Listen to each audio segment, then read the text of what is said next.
The first thing that I need to do is just to get your name, first and last, and the correct spelling.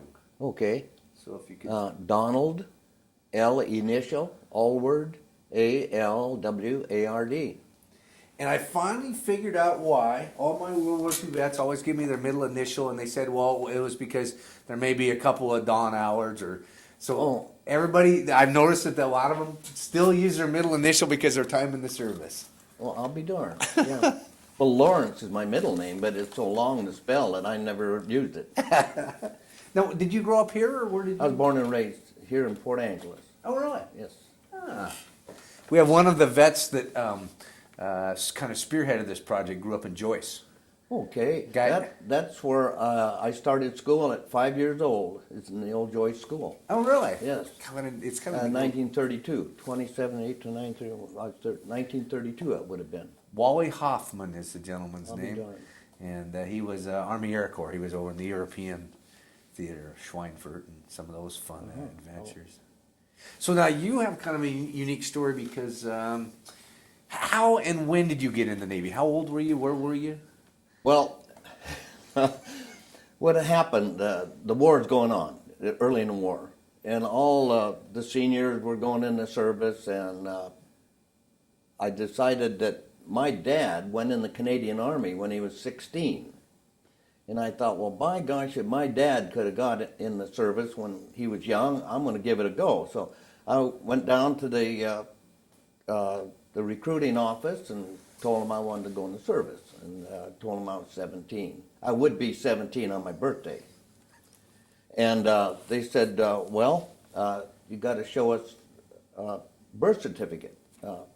And I said, well, I don't have one. And the recruiter said, I'll send away and get one, which he did. He sent to Olympia and got my sister's birth certificate. She's 2 years older than me.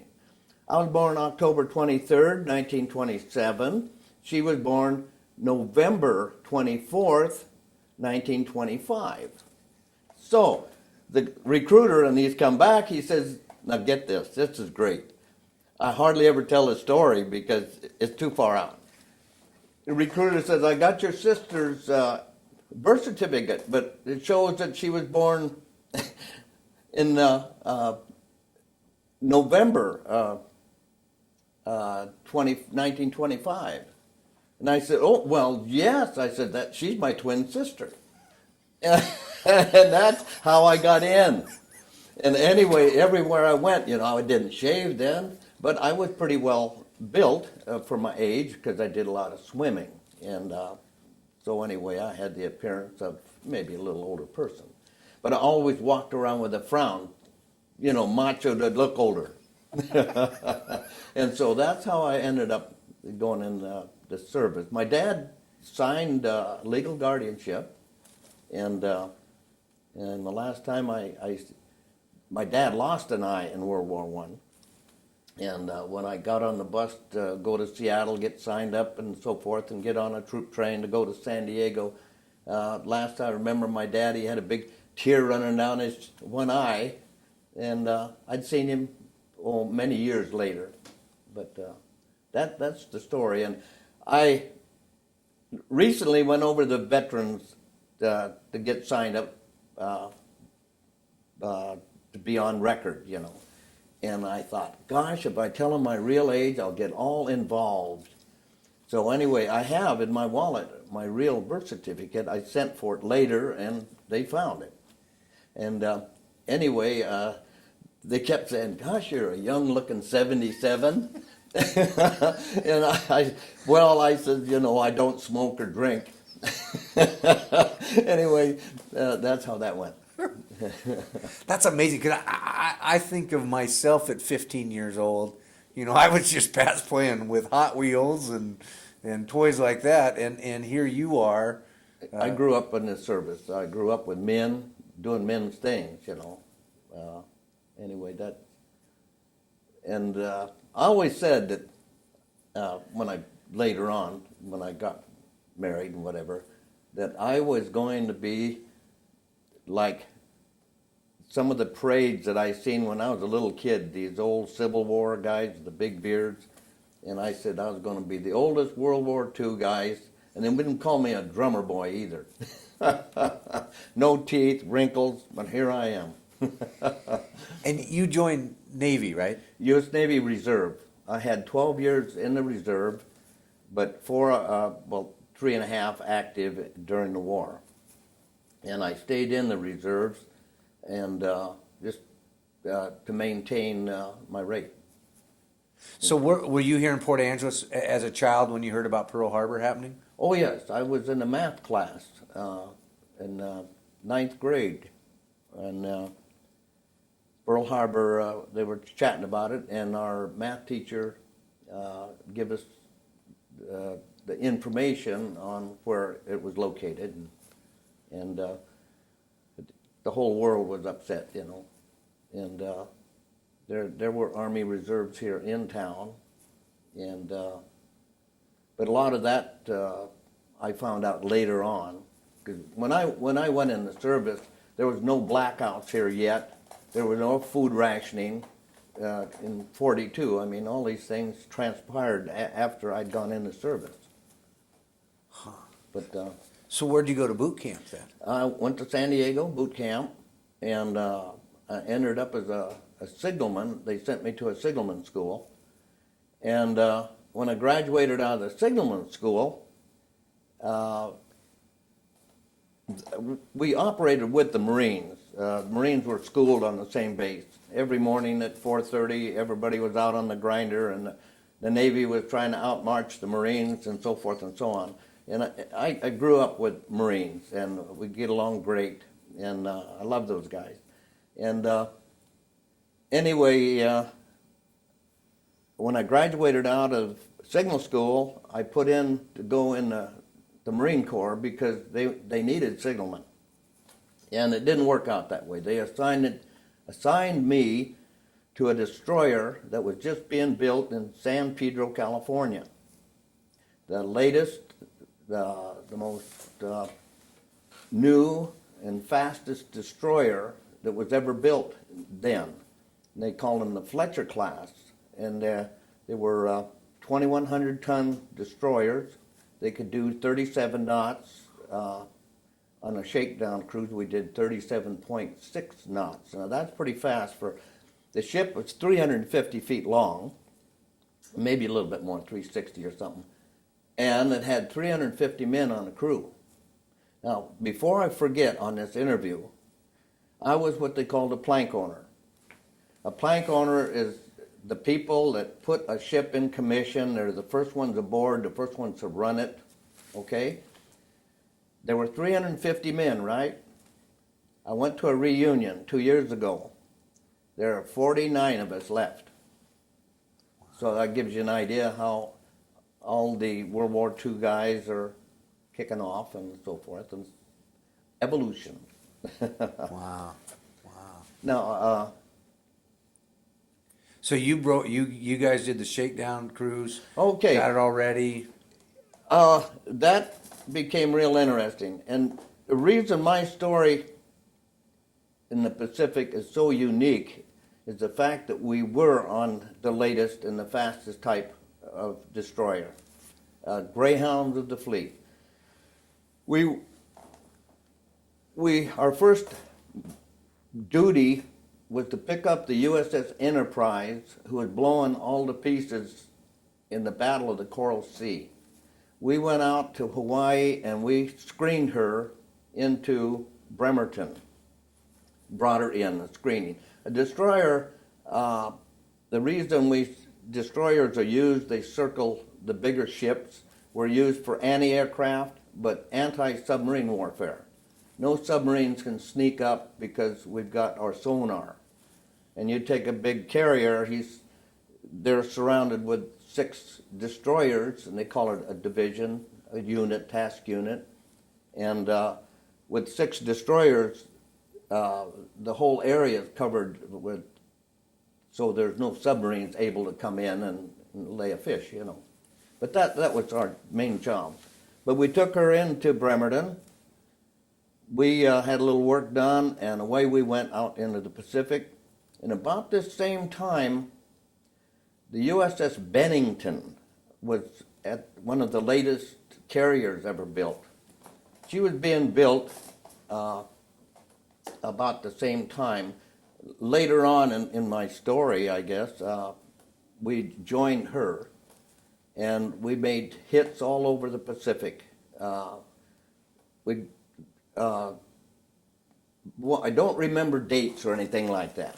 Which is fine. That's not important because the history, Yeah, right. history books have the dates. But we made airstrikes all over islands and right off the shores of Japan. I remember one, they call it the Bonin Islands. It's there, within 200, 300 miles of Japan. And we made airstrikes up there. They made a famous movie out of this. With us hitting and going early in the war, the Japanese, we lost 2 big carriers in the Battle of Coral Sea. The Bennington, when it came out, was a fast carrier at the time, and the only destroyers that could keep up with it were the Fletcher type. And this is how come we were in so many battles, because we were fast. We made hits in the Bonin Islands, and this particular story is Admiral Halsey was on the flagship. And we made airstrikes right on Japan itself, and the pilots was really close for fuel. And anyway, the pilots, they couldn't all get back on the carrier, and it was at night. And so Halsey gave permission to put searchlights in the water and have all these pilots land to the closest destroyer. And that particular night, we had, I think we picked up 5 pilots in the water with searchlights. Got all the pilots. We didn't lose any pilots. But in the meantime, one of our turbines broke down. And away went the main fleet and left us there with no power, no lights, or nothing. And we were there for, it's quite a story. They did make a movie, though, Halsey pulling this business. And anyway, they eventually got the turbine fixed. But laying there and hearing these Jap bombers come over the top and looking for us, they knew it had to be a carrier, all the carrier planes.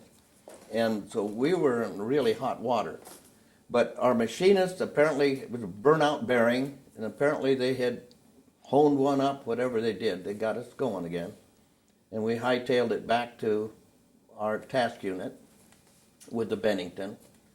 So that's just one little story that I kind of push in there.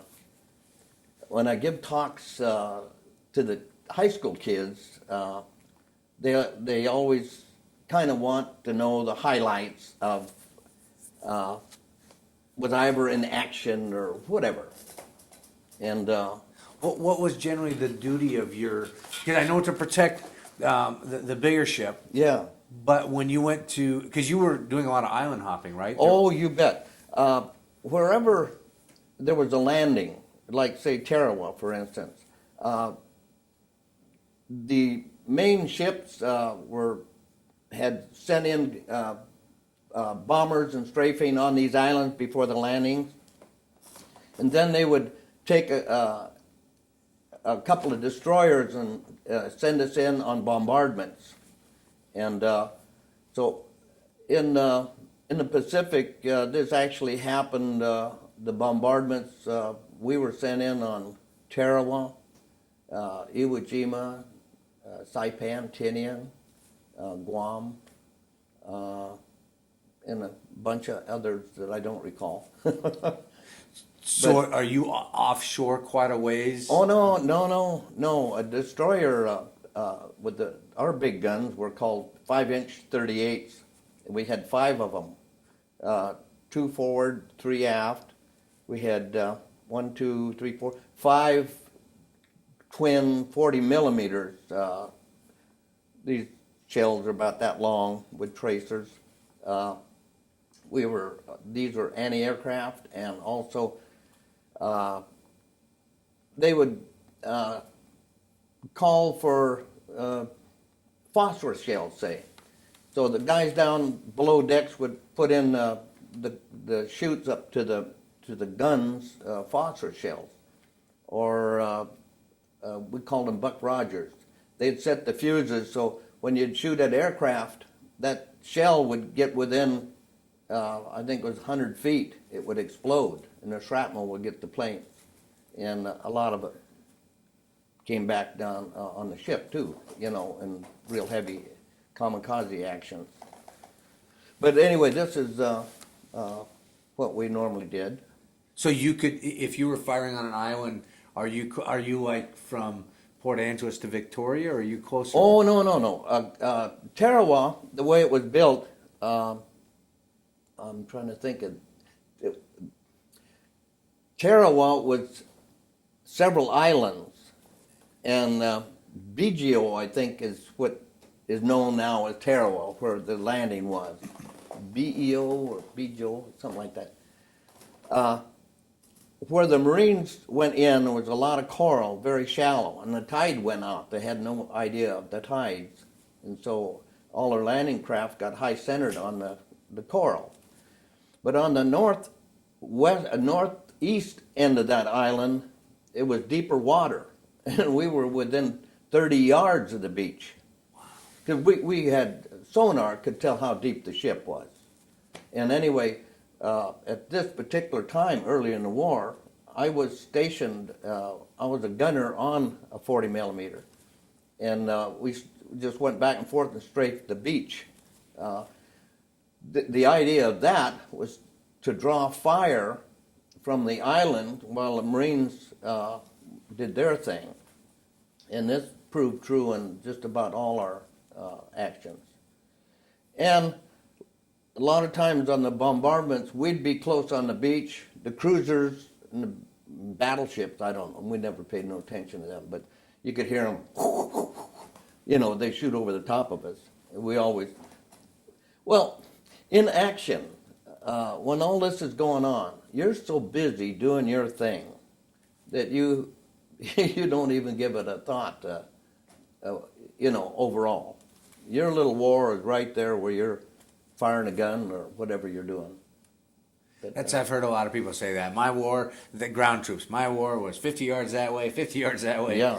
People ask them about, in history it says this. It's like, I don't know about what was going on elsewhere. Yeah. I was too busy protecting my own.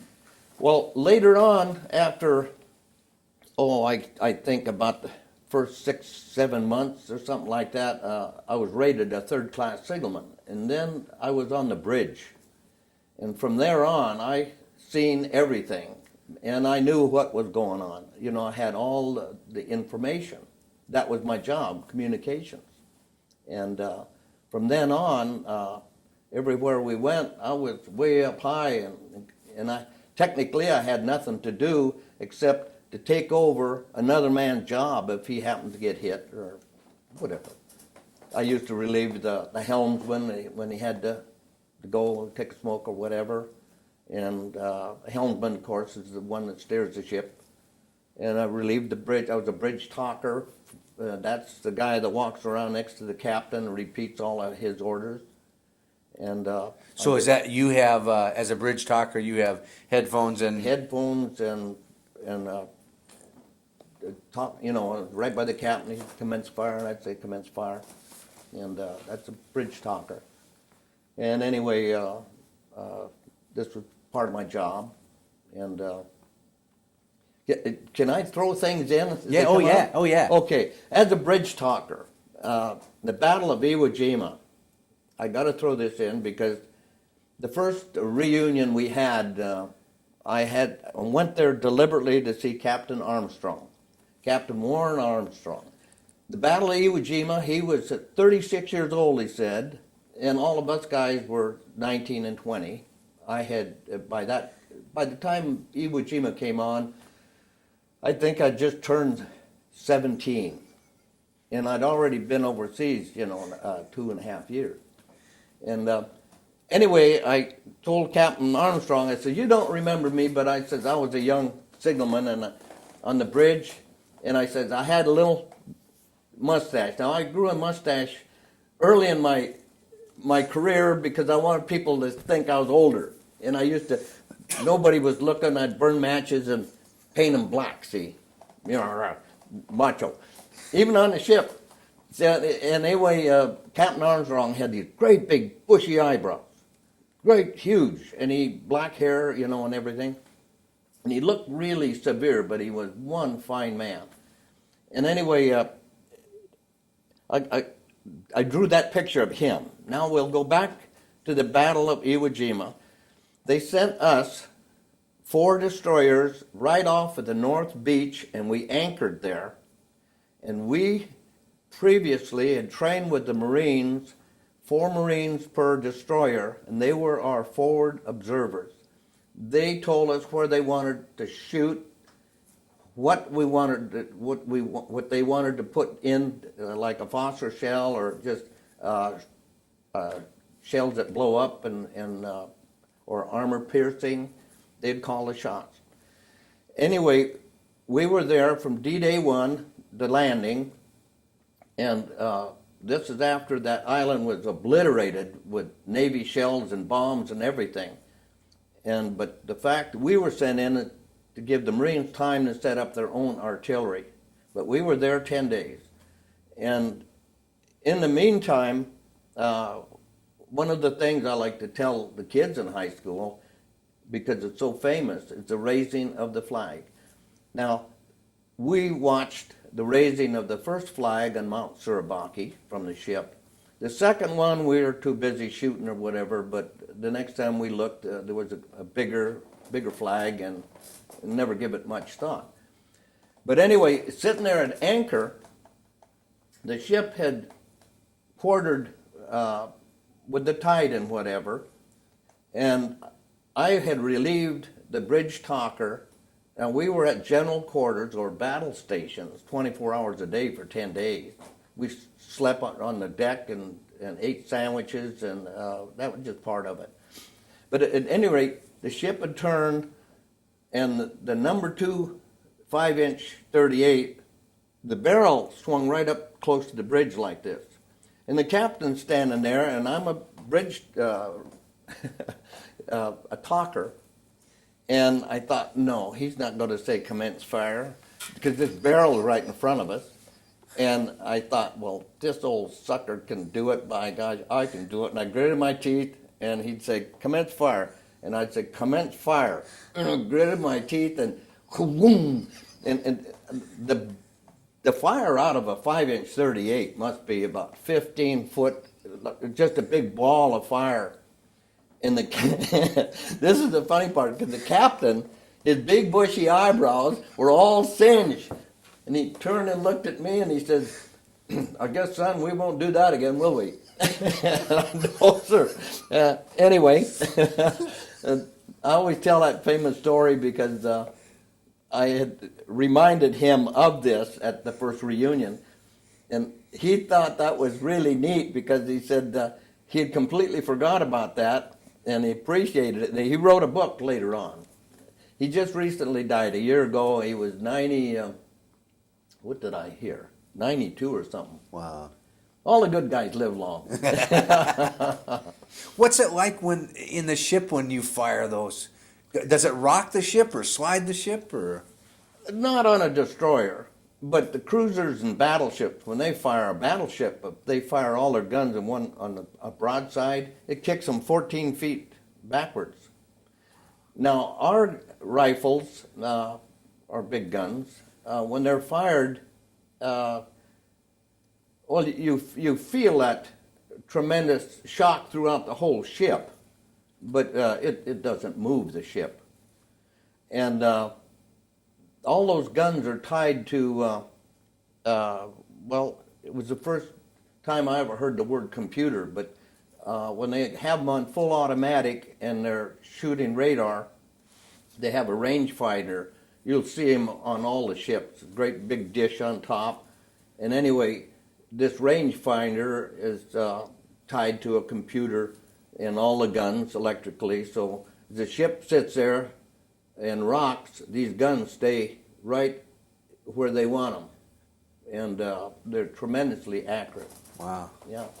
So are they generally firing simultaneously? Oh, no.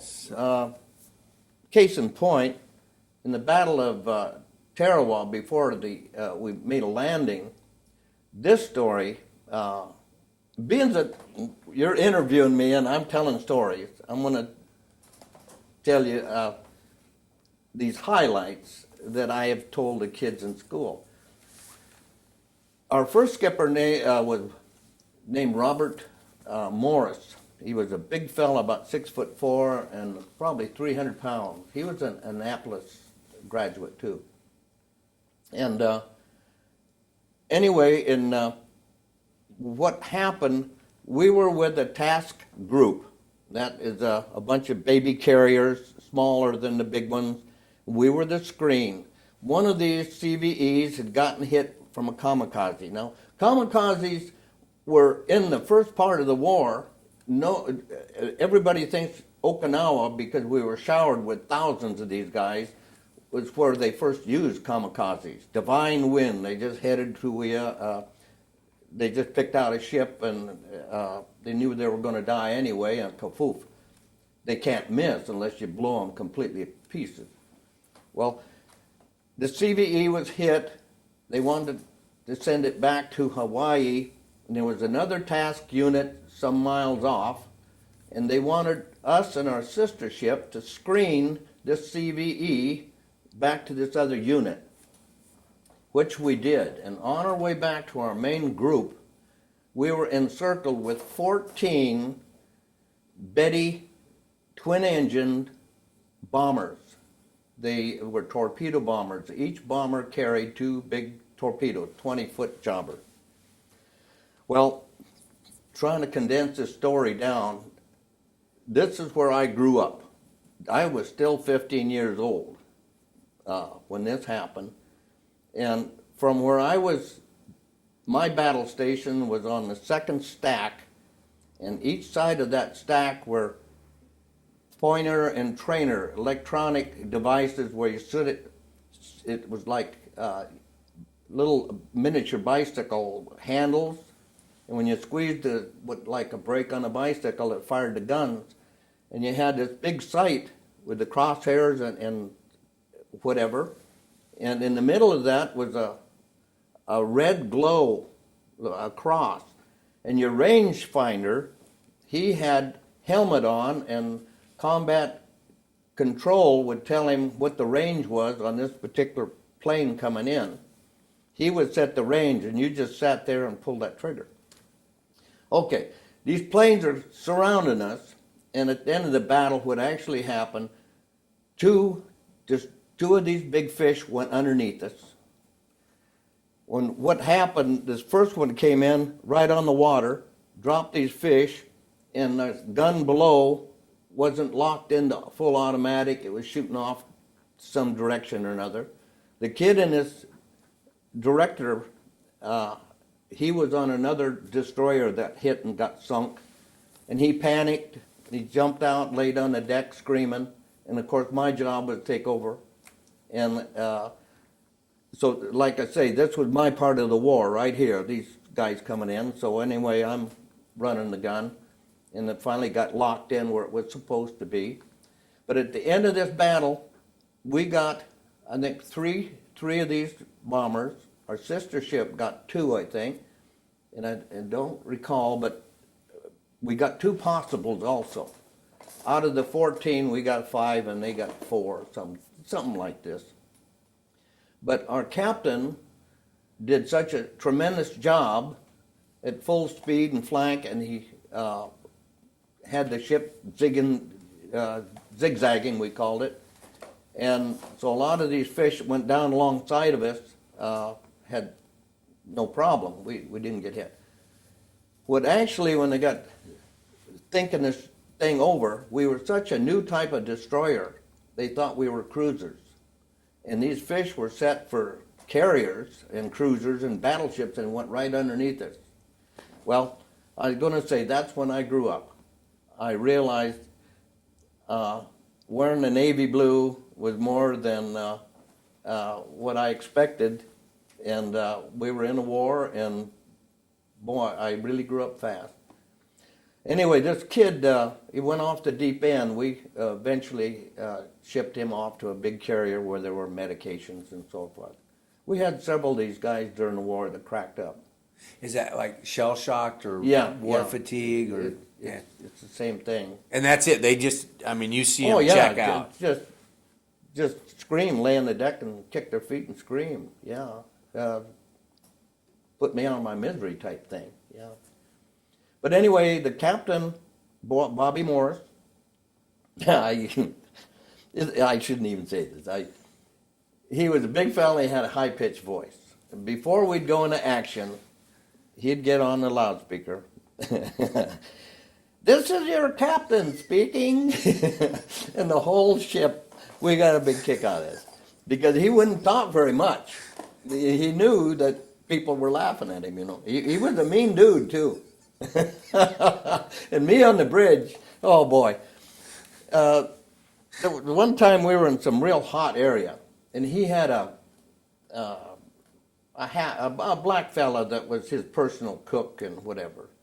And somehow we didn't have refrigeration on it. We had refrigeration, but we didn't have freezers. So we had no way to freeze food.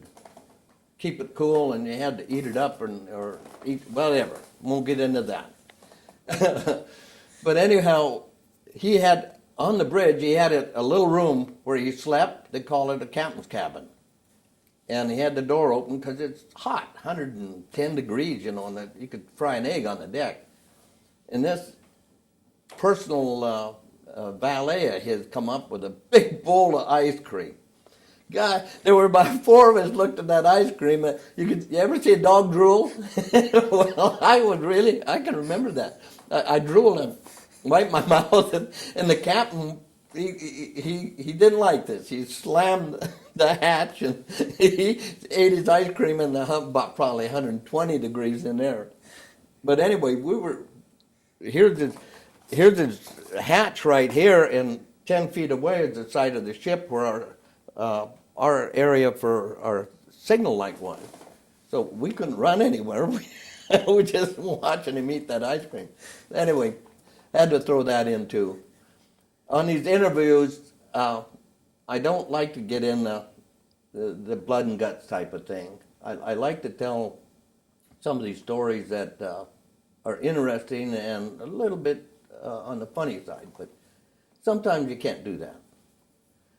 But those highlights, another highlight, we shot down a Jap Betty twin-engine bomber about the same era, only the sunshine was out. And they'd landed this plane. We winged it.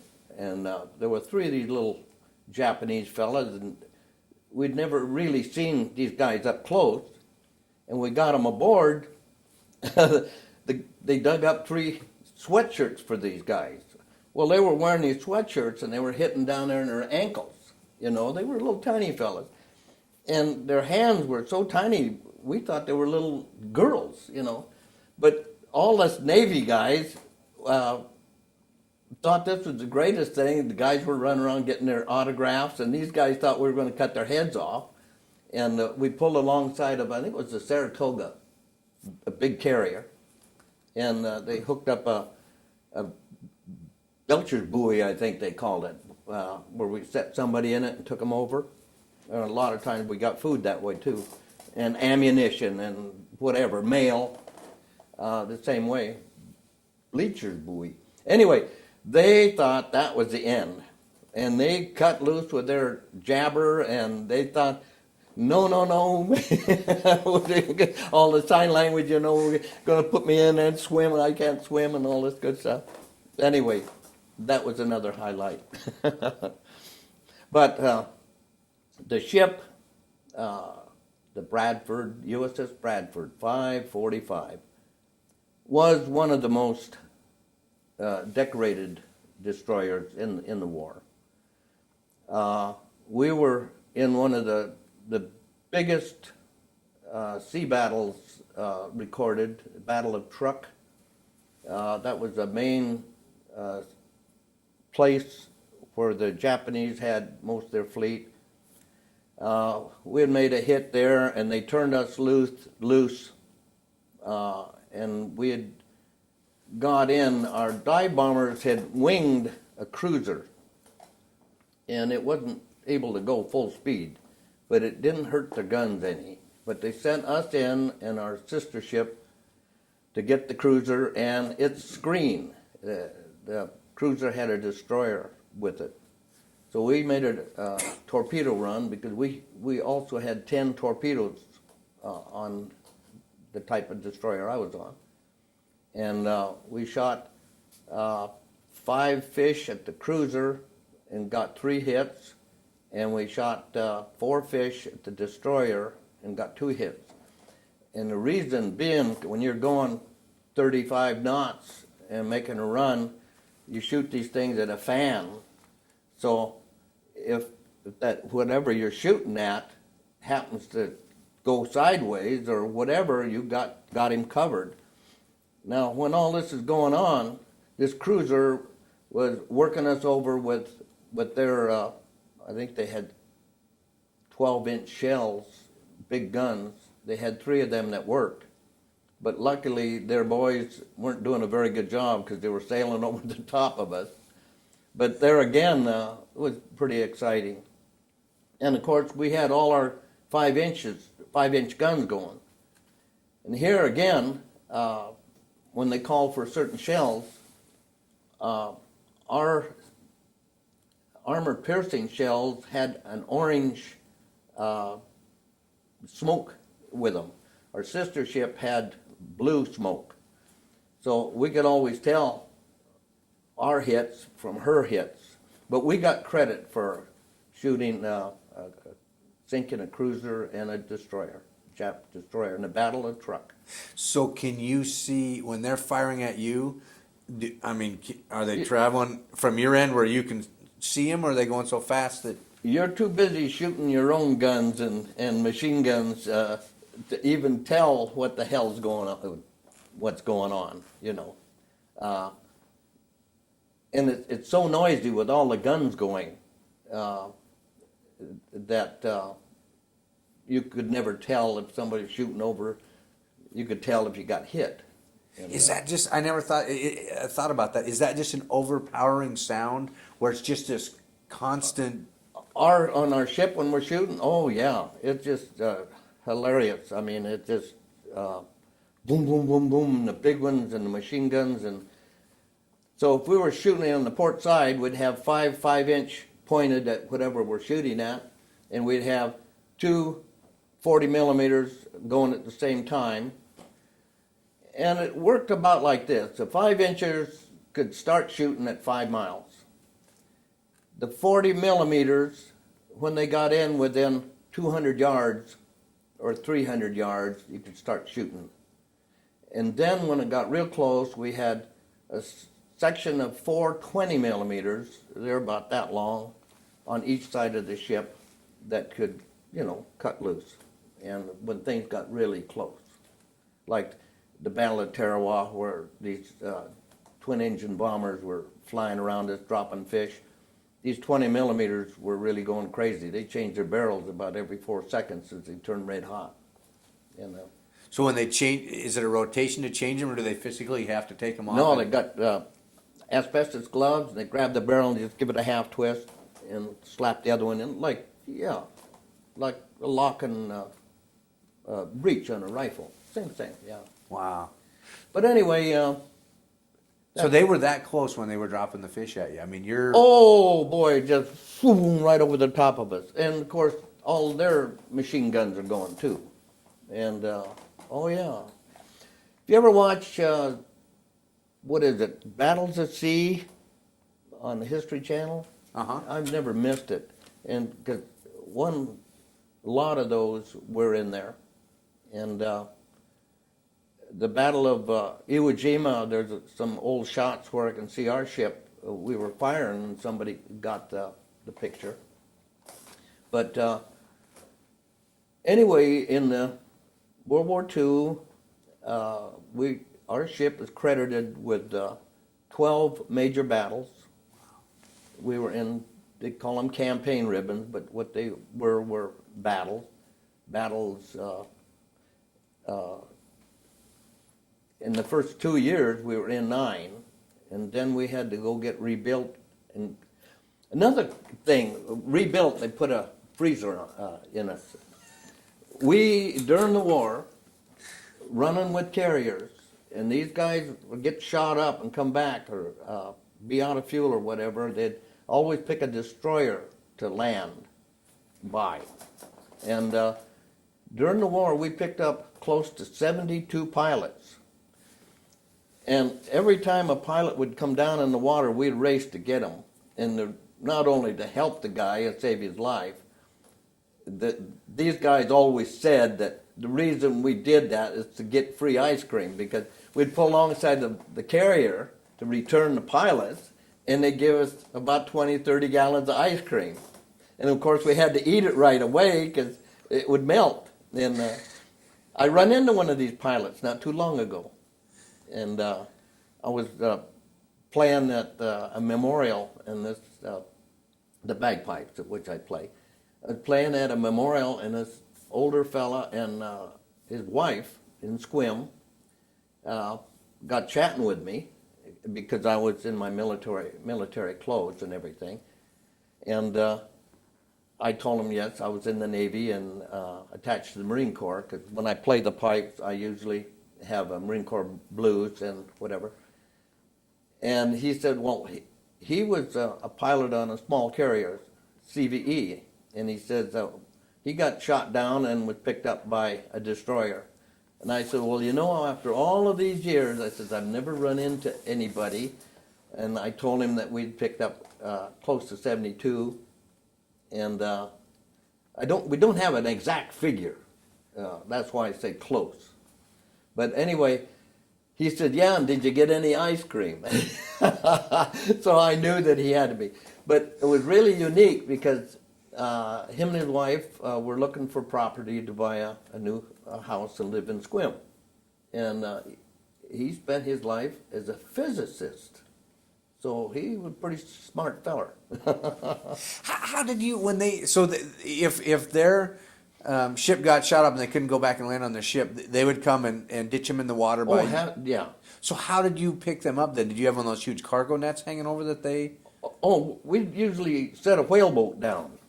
I mean, it only took the deck force a matter of 5 minutes to drop because these guys, well, one case we had in the war, his name was Clark. He was a captain on the number 5 gun mount, and 2 of our TBF pilots were down. They were sitting on the wing, and one of them was hurt. And we were under fire. I think it was up Kaving. We were under fire. And the captain made a run close to these guys, but he couldn't get close enough without the wake of the ship hurting him. So Clark got a rope, leaped off of the side of the ship, went over there and grabbed these 2 guys, tied the rope, and the whole crew was waving and hollering and getting them back, and got them aboard. And of course, boom, away we went again. They had to give him a court-martial, a general court-martial, for leaving his gun under fire, because he's a gun captain. We were under fire. And when it came up to ships, what they call it, ships, anyway, on the bridge, the captain is the judge, and you got whatever. They dropped this charge and give him the Army, Navy and Marine Corps medal for bravery. He's the only one on the ship that got a personal medal like that. Wow. Yeah. And so that was kind of unusual. Yeah. But there was so many of these feats that happened. We were off in Japan after doing something, and with similar weather like what we got now. foggy, rainy, and we had this on our radar, a whole bunch of ships, little ships. And anyway, the whole fleet decided they weren't boats, they were whales. And the whole fleet went around them like this. And there were about 150 great big whales, and they were feeding their little babies. And we thought that was pretty neat. Wow. Yeah, that was close to the end of the war. Did your ship take much of a beating? Okay, that leads me to another sea story. In the Battle of Okinawa, Iwo Jima was the next to the last bloody battle in the war. Okinawa ended up as being one of the most ferocious, bloody battles ever. And anyhow, the destroyers were used in the Battle of Okinawa as the radar around the island and to catch these kamikazes coming in and to let everybody know what area, where they were coming. In that battle, there were 55 destroyers that were the screen. 3 destroyers out of the 55 were the only 3 that didn't get hit. 55 destroyers, I think 30 of them got sunk, but 55 got hit and sunk. Our ship was one of the 3 that never got hit. We had 2 destroyers right alongside of us. That one got hit, the other one, the Shubik, got hit in the bow with a kamikaze and blew the whole bow off. And we were used to pick up survivors. And my job then, when somebody's in the water, because like I said earlier, I was a swimmer, they used me as a sea rescue detail. They tied a rope around me and I would go out in the water and pick up survivors. But they were able to get a whaleboat in the water and started picking up survivors.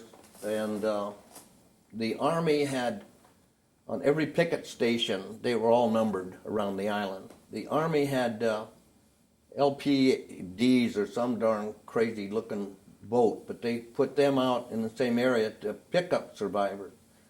So we got underway again so we could be the covering fire to protect the people picking up, the rescuing.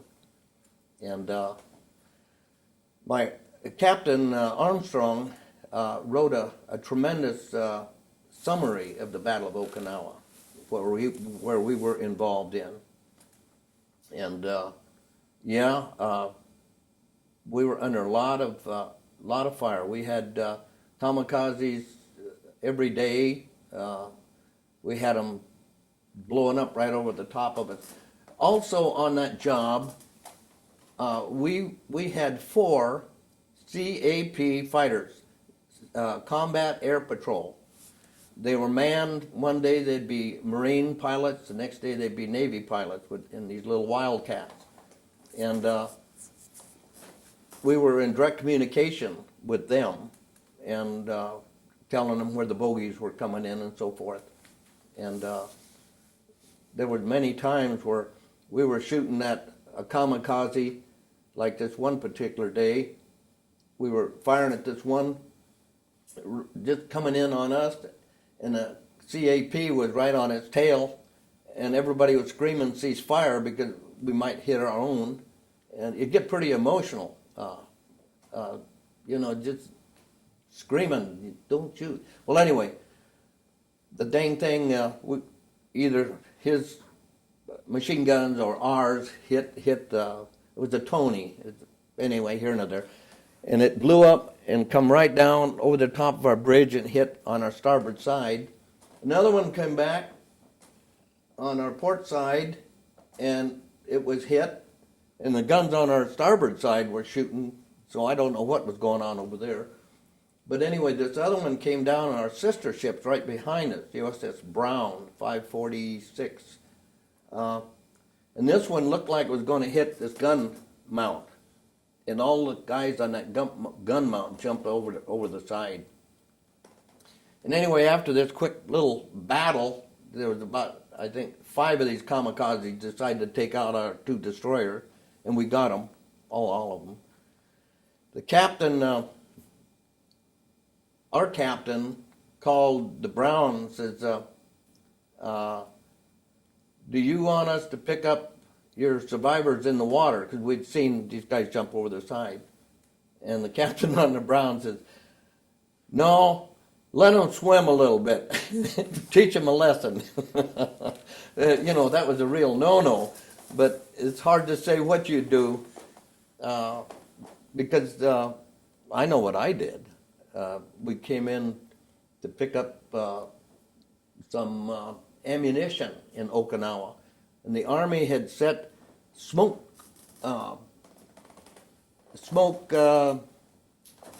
they had little boats run around in like fog.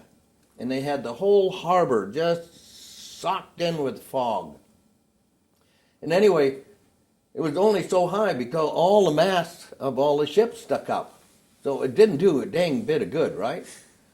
So we came in and dropped the anchor. We had secured from our gun stations, and right ahead of us, anchored, was a Canadian corvette. It's a small destroyer, and on the fantail, or the rear end of that ship, they had a pom-pom gun. And just as we dropped the hook, they were open fire with this pom-pom gun, and of course I'm on the bridge, and what the heck are they shooting at? And I look up about this time, and whoosh, and this Japanese fighter blew up right over the top of our mast, sprayed us with gasoline, and tumbled over here about 50 yards and hit 2 seagoing tugs. Blew them right out of the water. Anyway, it's these kind of stories that guys like me have gone through, and if I'm going to tell a story, I mean, this is what happened, Are you in a constant state of fear? Or does... No. If you were, you couldn't do a job. You had a job to do, and you were part of a big thing. At this time, the Battle of Okinawa, we had a fleet. It's hard to believe. If they put them boat to boat, they probably would have reached clean back to the United States. Battle of Iwo Jima, you could see freighters and APA transports, destroyers and cruisers. I mean, you would have thought nothing, especially like Iwo Jima, as much as it was hit and blown up, there would be nothing left.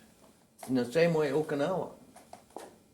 But it turned out, I don't know the exact figures, but something like 80,000 altogether, and about 30-some thousand were Navy. The Navy took a bigger beating there than any other operation in the whole war. There was a south of Okinawa, there's a little bunch of islands called Kurama-Redo. And in there is a graveyard of destroyers. We'd pull in there to get fuel and chow and ammo, and they'd only give us fuel for 5 days. And same way with our food and everything, keep us light, so that would give us more speed. But when we needed parts, we'd just go over there to a sunken destroyer and get parts off of these ships. When we were there, they still looked like a destroyer. They had their paint and everything. But about 10, 12 years ago, I think I was reading some magazine, and there was a picture of this ghost of the Pacific, they call it. And here was a picture of Kurama-Redo and all the destroyers or something. This gave us an awful funny feeling. In fact, when we went in there, it was before our sister ship got sunk next to us, But yeah, you have this in the back of your head all the time, you know. Like where my bunk was, there was a 1/4 inch of steel, and I used to keep the back of my wrist on it because I was underwater, technically, my bunk where I was sleeping down below. And the bulkhead was cool, or so, you know, from the water, and here it'd be sleeping 4 high from the deck in about 18 inches of space. When somebody hollered general quarters, you'd leap out of your sack, and when you strangle the guy when you come out, you know, there's 3 guys, 4 guys fumbling around like a Chinese fire drill. Anyway, that's pretty much. That's the amazing part to think about. Again, you know, history books tell us names and dates and places, but things like that, the living quarters that you're in, and think of all these guys that pretty high stress level going on, but also, you know, you're bunk to bunk and just keeping tensions among personalities calmed down. Yeah, this is one thing in all military. You're taught right from the beginning to respect your buddies. They don't want to be here either, you know, being shot at, torpedoed, and bombed. And there's no fighting. I mean, boy, that is a no-no. Our second captain, he was neat. These 2 guys on the bridge, they hated each other. And one of these guys relieved the other on watch. They were separate. But if these guys that relieved the watch were 1 minute late, there were, oh boy, you know. So finally the captain on the bridge, he could hear these guys out, you know, 20 feet away arguing. He finally got tired of it. And he told the chief in charge, he says, I want to see those 2 guys on the fantail with 16 weight gloves. So anyway, the whole ship knew that this was happening, and they got these 2 guys back, and it was a rough day. And the ship would go sideways. Well, you know, you're fighting all your weight, and these 2 guys were so tired.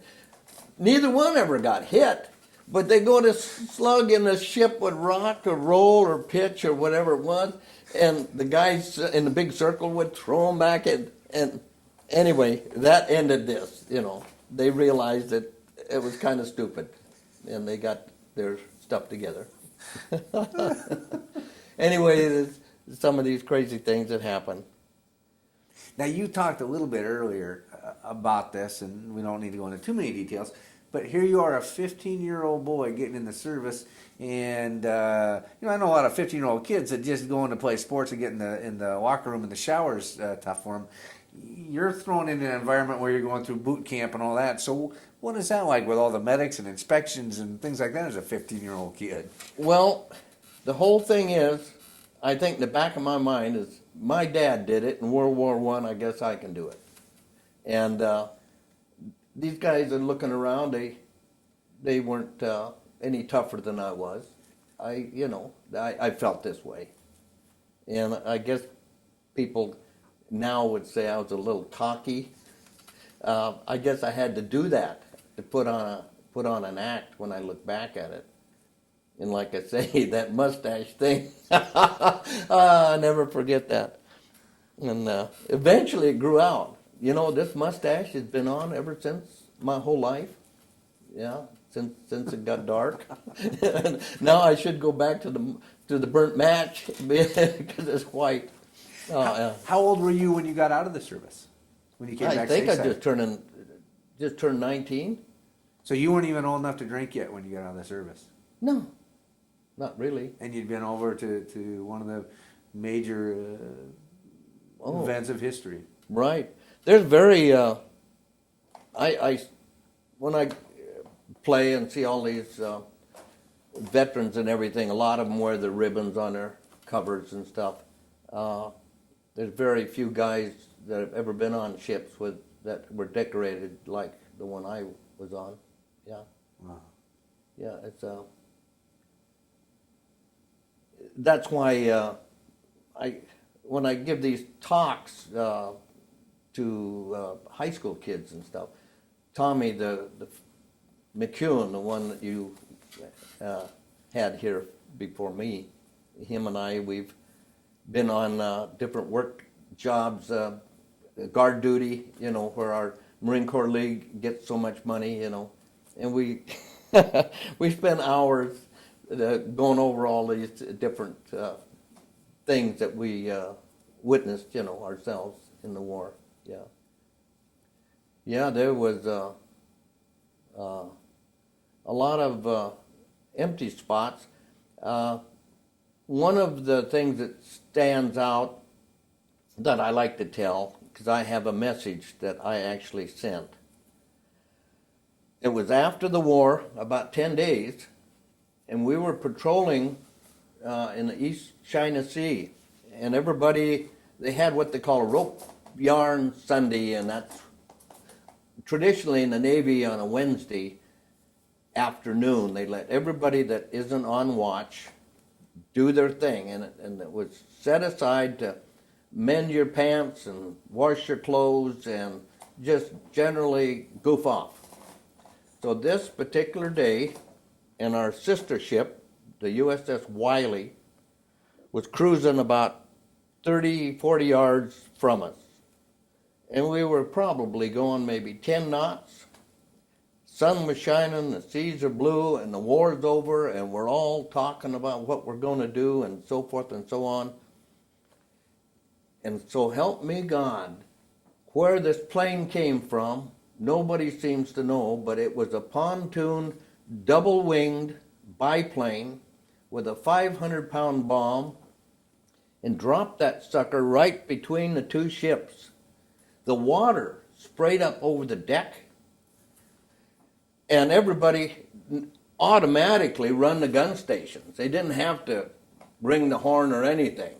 And we got our number one gun station, got the first round off at this thing, and he was going just down over the water out of sight. And our anyway, that's the story. And the captain sent a message, which I have a copy of. Claim the Bradford and the Wiley should claim the last shots of World War II fired at the enemy. Too bad we missed the, in parentheses, B. And I think we actually, we got that down somewhere officially, and I have a copy of that. Wow. Taking pictures. Yeah. Wait, so now, two things. We'll get to the pipes in a second. Okay. The bugle, did you play that in the service, or did you learn to play the bugle after? No. Like I say, they had me down as being cocky. And a friend of mine, in 1959, had a set of bagpipes, but he didn't know how to play. And I said, golly, I said, Mac, I'd love to play them things. But I said, probably I'd make a better drummer. You learn to play them, and I'll learn to play the drums. And he laughed at me, and he said, oh, no, Don. I think I was 32, 37, somewhere there. I can't figure it out. He said, no. He said, you're too old. He says, it says right down in the books that you got to be 7 generations of pipers to be a piper. And I thought, this is a bunch of horse stuff. And that was all it said. So anyway, I proceeded on my own to contact. I finally got somebody to tell me I could write somewhere to Scotland and get some information how to play these suckers. So anyway, I learned how to play them. And eventually had a band. We had a heck of a good band. And I was a mean pipe major. They had to do it right. And we got medals from all over. And the kids, we had it for 10 years here in Port Angeles. And we piped in Canada all the way down, all the parades, for 10 years. And one of my sons, who is now 45, was 6 years old when I taught him how to play. And he played in those bands. But anyway, I have played, last year I played 60 memorials. That also included firing squads and playing the bugle. Wow. I play tap. Yeah. I gotta switch tapes here. Just say I have one group that they actually marched through the parade twice. Oh, I'll be darned, huh? So, having been through World War II, and having been out and spoken to classes and things of that sort, is there something that the history books left out, or a message that you feel should be left with the generations to come that you and I may never meet? Well, what I have experienced is the lack of teachers and history books not explaining how this war started and all the sacrifices that took place. It reminds me that the last VJ parade that we had, it was nothing but a veterans parade made up of veterans. And it was a VJ parade. They didn't produce any information in the paper. We had this parade, and of course they had me with my pipes, and I led the parade. And there wasn't it was on a Sunday morning, and there wasn't a soul on the streets, not a soul. And we marched from the courthouse all the way downtown, up First Street to the Veterans Center. And while we were waiting to start off, there were several teenagers on bicycles that came up and wanted to know what it was all about. And I said, well, it's VJ Day. What is VJ Day? And I thought, oh golly, well, it's Victory Japan. It's when the war was over.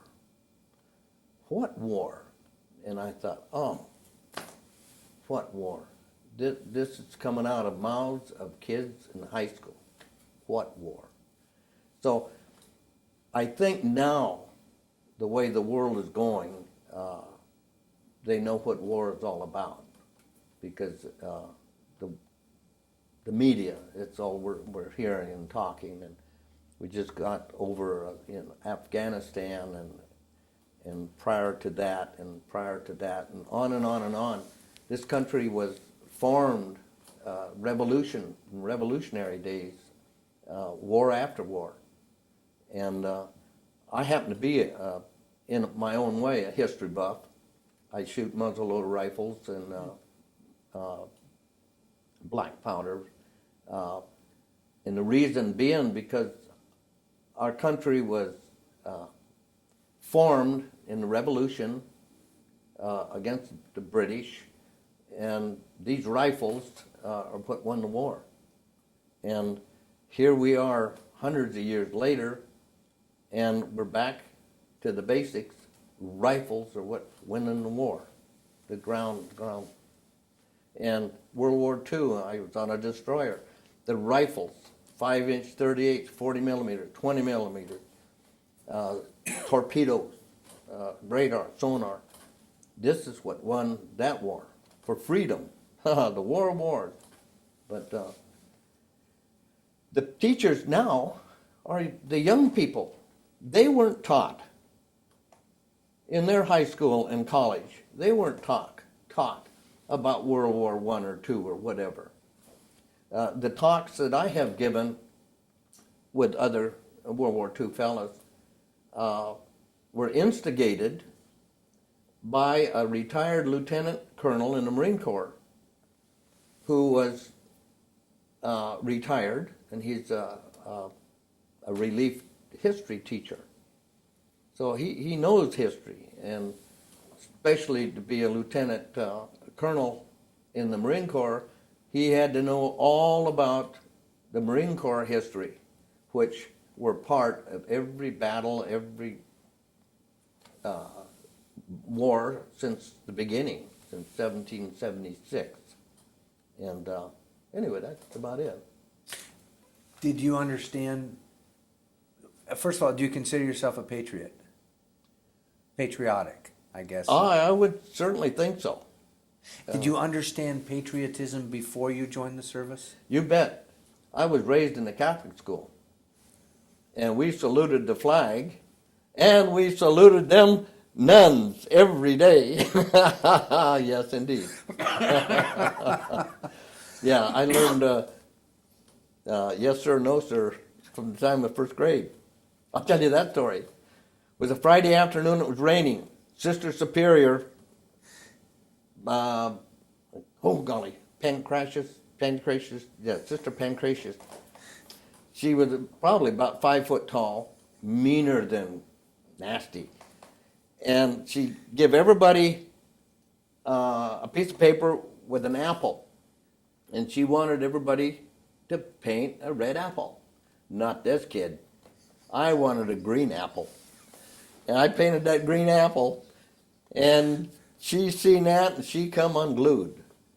And she had a ruler. And she smacked the back of my hand. Not this part, but the back of my hand. And I know from that time on, all my superiors was, yes sir, yes ma'am, no ma'am. To this day. Yes. I went to a little Episcopal school, but it wasn't as, we didn't have the nuns, so. Yeah, but today now, the way the world is, these girls are walking around with their belly buttons hanging out with blue jeans, and there's no uniform, no set method. Teachers can't tell them their hair looks sad or whatever. They can't, their hands are tied. So the kids really don't know where to go. They're doing their own thing, and I had 7 kids. My oldest son is dead because of Vietnam. Won't get into that. And all the other kids were raised in Catholic school until they went to junior high. And the youngest of the 7, not the youngest, the next youngest, is the only one we really had a lot of problems with. It was peer pressure stuff, and it was kind of really disheartening after raising the oldest, and because the world had changed, this liberal business. Was it hard, and we don't need to get into the details about your son in Vietnam. No. But 2 different wars, treatment of the soldiers from Vietnam. Was it hard for you to send your son off to Vietnam, having been through war, or? Yes, it was. The draft board, they'd set up the draft, and he was number 1 on the draft, and rather than be drafted, he joined. But I did have to sign the papers. And it did remind me of when I went into service, how my dad must have felt, to sign these kids away. And I realized the kind of a hurt feeling. And I read in the paper about all these women with their husbands and boyfriends and sons going off to war. I know where they're coming from. And it's just, I just insist that this is the only way our country has ever had freedom. It's just no getting away from it.